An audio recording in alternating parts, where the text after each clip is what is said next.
I'm obviously biased, but I'd argue that storytelling is important no matter what industry you're in, and that we are actually, whether we're aware of it or not, we're swimming in a world of stories. Like all of us wake up every morning and we tell a story about who we are, and that story enormously affects how we interact with the people around us that day, where we set limitations on ourselves, where we're confident in certain areas. But I think also our countries have their own story. And in fact, I'd say we're all operating, the entire system we operate in is a story. It's a large collective story that we all buy into, whether we're aware of it or not.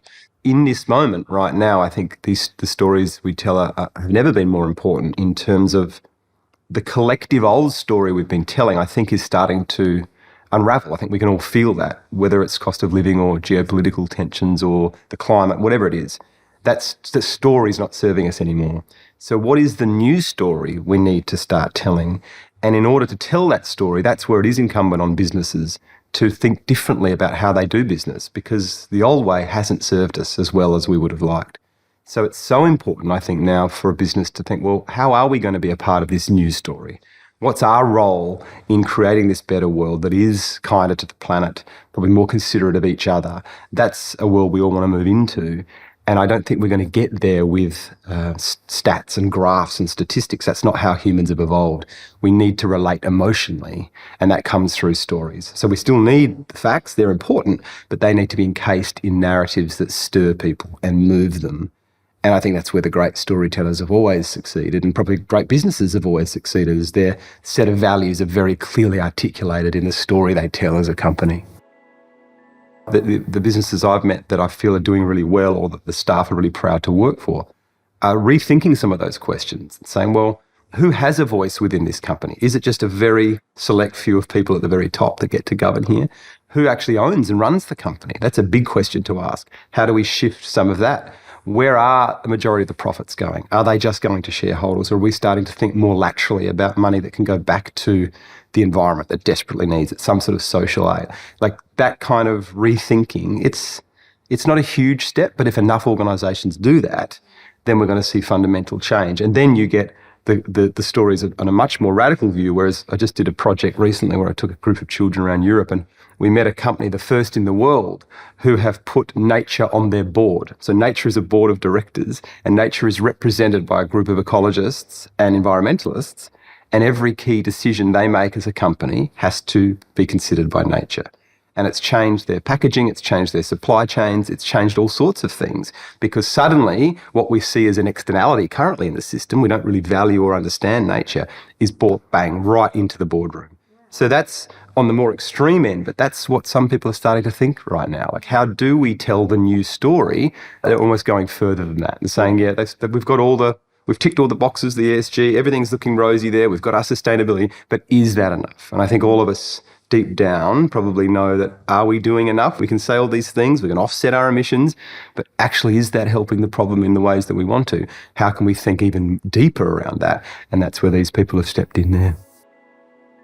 We can get a bit sucked into the idea of having big production budgets. I think what works are really good ideas, and people resonate with an idea, and they resonate with authenticity now. And sometimes if your production budget's too big, you can lose some of that authenticity because it does feel too constructed and too professional in a way. Certainly the things that are cutting through these days feel very honest and feel very authentic. So I don't think people have to worry too much about that. It's just really considering the strategy of how you're going to tell your story. What is that emotional hook? How will it engage someone, especially very early on in the world we're in now? You've got to get them in that first sort of 5 or 10 seconds. Even in the years I've been making films or telling stories, I've had to shift my thinking in terms of what gets through. Like, the old ways just don't work anymore.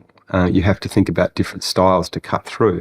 And especially if you're trying to get an ecological message through, which is just lost along at the bottom of a very long list of other things people are, wired for these days.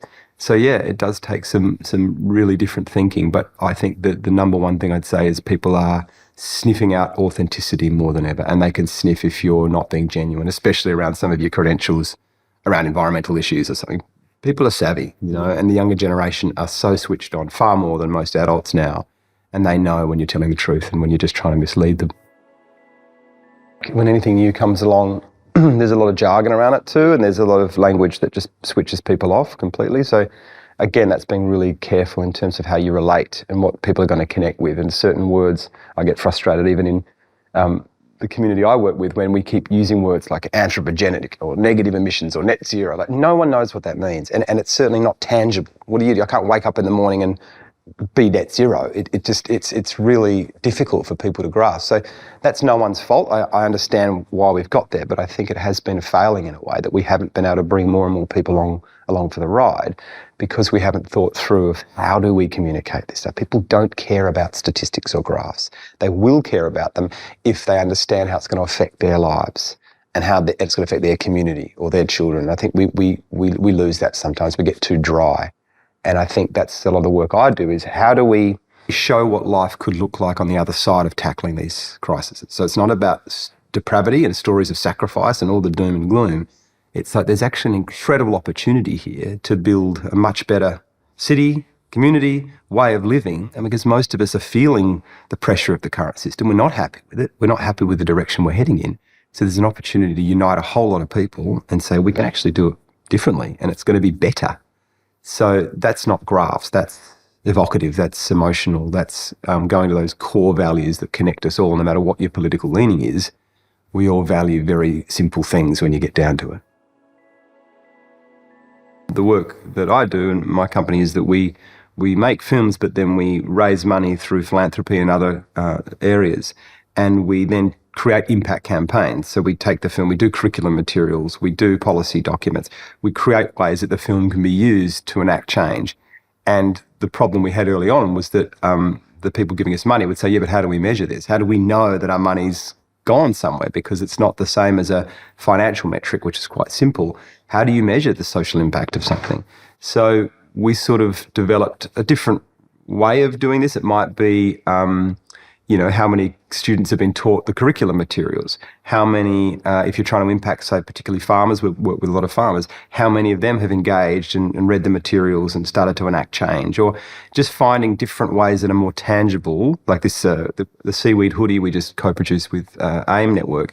We've got people buy this seaweed hoodie, but if they buy it, they have to come into Sydney Harbour and help replant the crayweed. So we can now count how many corporates and people have got into the water and actually started regrowing the crayweed back on the rock. So once you can share those metrics with people, and they can see that this isn't just a box-ticking exercise, it's just not another sustainable term, that you've actually got people on the ground doing this and enacting this, they get so much more excited. So it's just, again, it's on us to be legitimate with what we're doing. And you say, well, we do want to make this impact. This is what we're actually doing. We're not going to say we're going to do it because everyone's doing that.